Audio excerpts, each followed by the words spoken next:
আমাৰ মাননীয় মুখ্যমন্ত্ৰী ডক্টৰ হিমন্ত বিশ্ব শৰ্মা ডাঙৰীয়াই যি ভূমি সংস্কাৰৰ যি দিশে যেনেধৰণে অসমখনত আগবাঢ়ি গৈছে, আজি মিছন বসুন্ধৰা 3.0 আজি অনুষ্ঠান আৰু চৰকাৰী আৰু বেচৰকাৰী অনুষ্ঠানসমূহৰ আজি সমগ্ৰ অসমতে এনে পতা বিতৰণ হৈছে।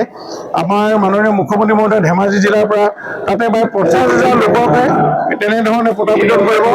আমি আজি চৰাইদেউ জিলাৰ মাহমৰা সমষ্টিত প্ৰায় 888 অনুষ্ঠান প্ৰতিষ্ঠান ব্যক্তিগত DGL আদি কৰি বিভিন্ন ধৰণৰ পতা বিতৰণ আমি ইয়াতে আজি আনুষ্ঠানিকভাৱে আৰম্ভ কৰিছোঁ।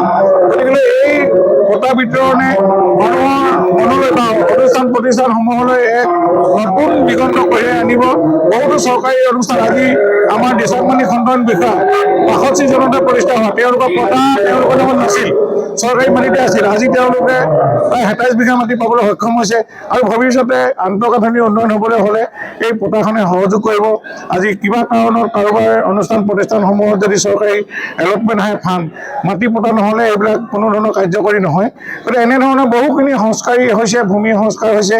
মিছন বসুন্ধৰা 1, 2 পৰা আদি কৰি মানুহ যথেষ্ট খিলনীয়া মানুহৰ সকাহ পাইছে আৰু জাতি মাটি ভেটি অৰ্থাৎ আমি প্ৰথমে মাটি হ'ব লাগিব, পতা হ'ব লাগিব, তাৰ পৰা ভেটি হ'ব, তাৰ পৰা জাতি গঠনৰ এই প্ৰক্ৰিয়াটো ত্বৰান্বিত কৰিবৰ কাৰণে চৰকাৰে সংকল্প লৈছে আৰু তাৰে আজি ফলশ্ৰুতি হিচাপে সমগ্ৰ অসমত এনেধৰণে 1,50,000 ওপৰৰ মানুহে এটা ভূমি পতা পাবলৈ সক্ষম হৈছে আৰু অনুষ্ঠান প্ৰতিষ্ঠানসমূহে বিশেষকৈ উপকৃত হ'ব।